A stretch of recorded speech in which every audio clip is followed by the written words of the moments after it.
అందుకే రేపు రాబోయే రోజుల్లో పార్టీ తీసుకోబోయే నిర్ణయాలలో పార్టీ నియామకాలలో మాదిగ బిడ్డలకు న్యాయం చేసి మీకు సముచితమైన స్థానం కల్పించే బాధ్యత కాంగ్రెస్ పార్టీ తీసుకుంటుంది. మల్లికార్జున్ ఖర్గే గారు తీసుకుంటారు.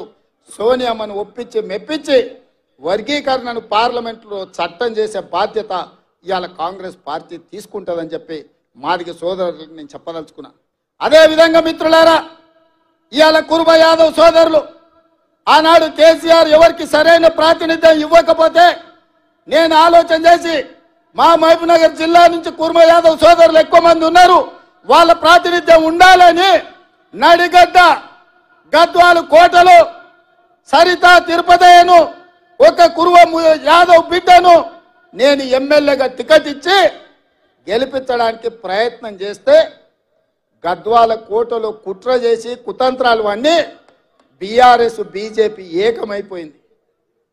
ఆనాడు చీకటి ఒప్పందం చేసుకొని అప్పటి వరకు తగాదాలు ఉన్నాయి మాకు, మా ఇంటి మీద కాకి ఇంటి మీద బాలదు అని చెప్పిన వాళ్ళు ఇవాళ మామ అల్లుళ్ళు ఒక్కటైపోయి కుమ్ముక్కు రాజకీయాలు వేసి ఒక సరితను ఒక ఆడబిడ్డను ఒక కురువ యాదవ్ ఆడబిడ్డను మామ అల్లుళ్ళు ఏకమై అర్నమ్మ నాయకత్వంలో బీజేపీ ఓట్లని బీఆర్ఎస్ కేసి 5,000 ఓట్లు తక్కువ మెజార్టీతోనే ఇవాళ ఆడబిడ్డను ఓడగొట్టారు. నిజంగానే సరితమ్మ గెలిచినుంటే ఇవాళ మంత్రివర్గంలో మంత్రి అయ్యేది యాదవ్ సోదరులారా. కేసీఆర్ మంత్రివర్గంలో మహిళలకు స్థానం లేకుండే మన మంత్రివర్గంలో సీతక్కకు ఆదివాసి బిడ్డకు కొండా సురేఖ ఒక బలహీన వర్గాల బిడ్డకి ఇచ్చినాం. సరితమ్మ గెలిచినుంటే ఇవాళ మన మంత్రివర్గంలో మంత్రి అయ్యి ఉండేది. అంటే ఎన్నికలు వచ్చినప్పుడు పేదోళ్ళని గెలవాల్సినప్పుడు పేదలకు న్యాయం చేయాలని కాంగ్రెస్ అనుకున్నప్పుడు బంగ్లా రాజకీయాలు కుమ్ముక్కు రాజకీయాలు అర్నమ్మ దివాళాకోరు రాజకీయాలు ఎట్లుంటాయో ఇవాళ కుర్మ యాదవ్ సోదరులారా మీరు ఆలోచన చెయ్యండి. అందుకే ఇక్కడ అన్యాయం జరిగిందని అనిల్ కుమార్ యాదవ్ను ఏమాహేమిలు ఉద్దండులు యోధులు ఉన్న వాళ్ళని కాదని రాజ్యసభలో మీ యాదవ్ బిడ్డను అనిల్ కుమార్ యాదవ్ను రాజ్యసభలో 10 పైసలు ఖర్చు లేకుంటే నామినేషన్ కు 10,000 కూడా పార్టీ కట్టి ఇవాళ 200-300 కోట్లు ఖర్చు పెట్టిన రాని ఎంపీ పదవి ఇవాళ యాదవ్ల బిడ్డకు కాంగ్రెస్ పార్టీ ఇచ్చింది.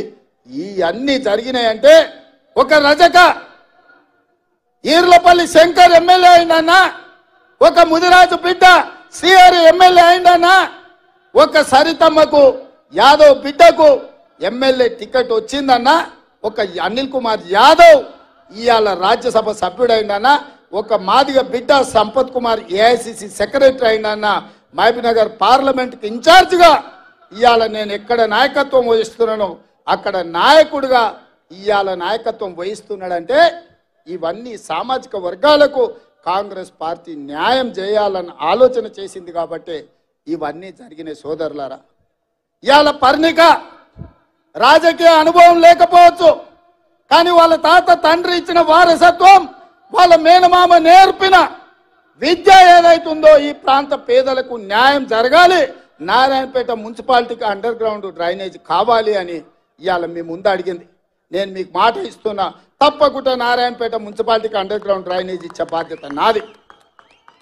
ఈ ప్రాంత అభివృద్ధి కోసం నిధుల మంజూరు కోసం అండగా ఉండడానికి నేను బాధ్యత తీసుకుంటున్నాను మిత్రులారా, మీకు అందరికీ తెలియజేస్తున్నా.